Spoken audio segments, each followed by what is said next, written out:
السلام علیکم ورحمۃ اللہ وبرکاتہ۔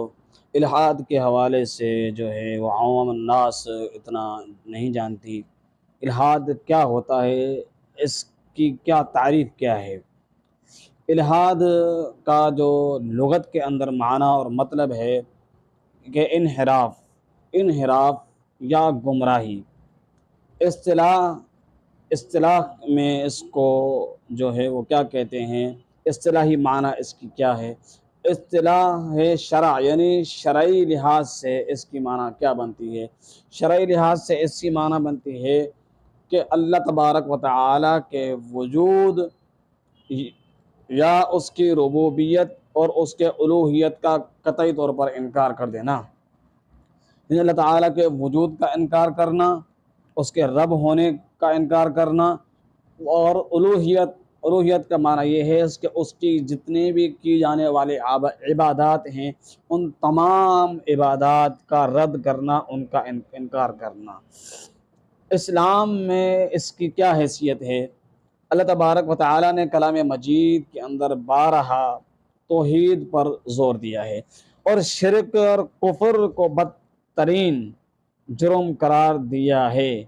الحاد شرک سے بھی زیادہ شدید ہے، یعنی شرک سے بھی زیادہ اس کا جرم ہے الحاد کا، کیونکہ شرک میں اللہ تعالیٰ کو ماننا تو ہے لیکن اس کے ساتھ دوسروں کو شریک کرنا ہے، جبکہ الحاد ایک ایسا نظریہ ہے جس میں اللہ تبارک و تعالیٰ کے وجود کا، اس کے موجود ہونے کا بھی انکار کیا جاتا ہے، اس کے وجود کو ہی ختم کر دیا جاتا ہے۔ قرآن میں اللہ تبارک و تعالی سورۃ النساء کے اندر فرماتے ہیں، بے شک اللہ اس بات کو معاف نہیں کرتا اس کے ساتھ شرک کیا جائے، اور اس کے سوا جسے چاہے وہ معاف کر دیتا ہے۔ اس آیت سے علماء نے استدلال کیا ہے کہ الحاد شرک سے بھی زیادہ بڑھ کر ہے، کیوں کہ یہ اللہ تبارک و تعالیٰ کی ذات کا مکمل انکار ہے۔ کیا الحاد خطرناک ہے؟ اخروی نقصان اس کا کیا ہے؟ آخرت کے اعتبار سے اس کا نقصان کیا ہے؟ ہمیشہ جہنم میں رہنا۔ قرآن کے مطابق جو شخص اللہ کا انکار کرتے ہوئے مرتا ہے اس کے لیے جہنم کا عذاب ہے جس کا کوئی خاتمہ نہیں۔ سورۃ البقرہ کے اندر آیت نمبر 39، اور جنہوں نے کفر کیا اور ہماری آیات کو جھٹلایا وہی جہنمی ہیں اور وہ اس میں ہمیشہ رہیں گے۔ اعمال کی بربادی، ایمان کے بغیر دنیا کے نیک اعمال بھی آخرت میں کوئی فائدہ نہیں دیں گے، یعنی تمام کے تمام اعمال برباد کیے جائیں گے، کوئی بھی عمل فائدہ نہیں دے گا، کوئی بھی عمل فائدہ نہیں دے گا۔ الحاد والے کے حوالے سے یہ بات کی جا رہی ہے۔ دنیاوی نقصان کیا ہے؟ روحانی بے چینی، انسان فطری طور پر کسی اعلیٰ بستی کی طرف مائل ہوتا ہے۔ الحاد اس فطرت سے لڑائی کرتا ہے جس سے اندرونی خلا اور بے سکونی پیدا ہوتی ہے۔ بے سکون انسان فطرتی طور پر کسی نہ کسی شخصیت کی طرف مائل ہوتا ہے، لیکن الحاد ایک ایسا نظریہ ہے کہ اس فطرت والی جو مائلیت ہے اس سے بھی لڑائی کرتا ہے، اور جس سے اندرونی خلا جو ہے، اندرونی ایک خال پیدا ہو جاتا ہے، اور اس خال کی وجہ سے بے سکونی ہی نصیب ہوتی ہے اور کچھ نہیں نصیب ہوتا۔ زندگی کا بے مقصد ہو جائے، یعنی کوئی زندگی کا مقصد نہیں ہوتا۔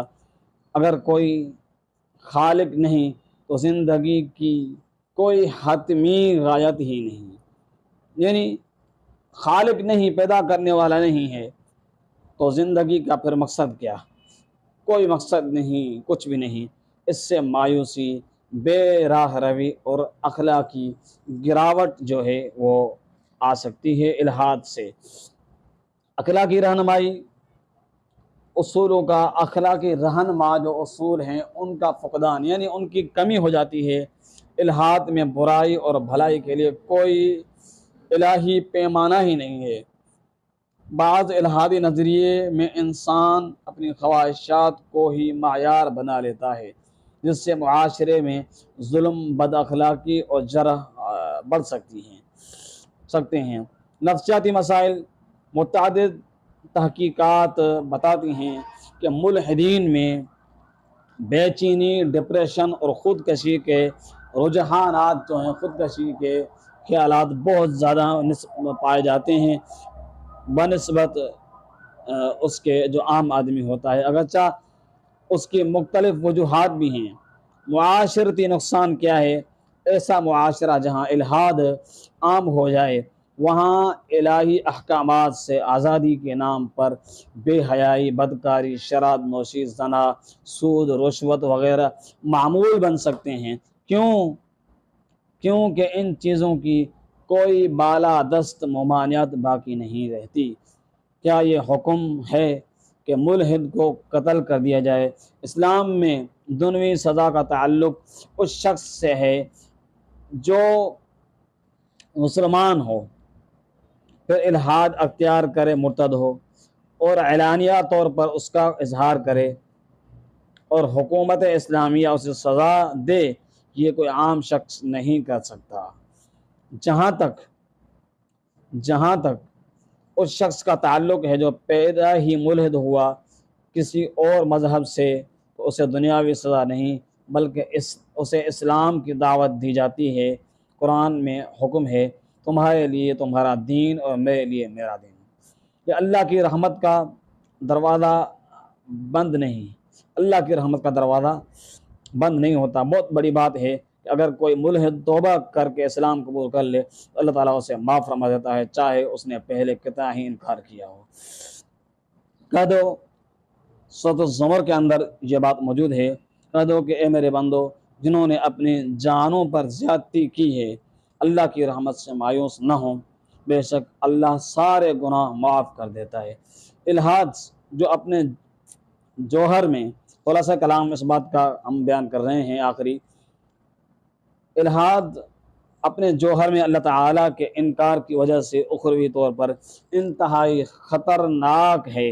دنیاوی طور پر بھی یہ انسان کو سکون، مقصد اور اخلاقی راستے سے محروم کر سکتا ہے۔ تاہم مسلمانوں کا کام حکمت، نرمی، دعوت دینا ہے، نہ کہ جبر یا تشدد۔ جو شخص غور و فکر کرے، اس کے لیے کائنات کی ہر چیز اللہ کی طرف سے نشانی ہے، بلکہ اس کا جسم بھی اس کے لیے ایک بہت بڑی نصیحت ہے، بہت بڑا سبق ہے۔ اللہ تبارک و تعالی ملحدین کے فتنے سے سب کو پناہ میں رکھے اور اس طرح کے عقائد سے اللہ تعالیٰ بچائے کہ انسان کی زندگی تباہ ہو سکتی ہے، کیونکہ جب اعمال چلے گئے تو زندگی کا کوئی مقصد نہیں ہوا۔ اسی لیے اللہ تبارک و تعالیٰ سے ملحدین کے اس فتنے سے بچنے کی توفیق مانگتے رہا کریں۔ اللہ تبارک و تعالیٰ سے جو ہے ثبت قلبی مانگیں۔ اللہ تعالیٰ ہمیں اپنے دعوتی، فکری اور اسلامی جو ہمیں اسلام اللہ تعالیٰ نے دیا ہے، اسی تعلیم پر قائم رکھے۔ ھذا ما عندی وباللہ التوفیق۔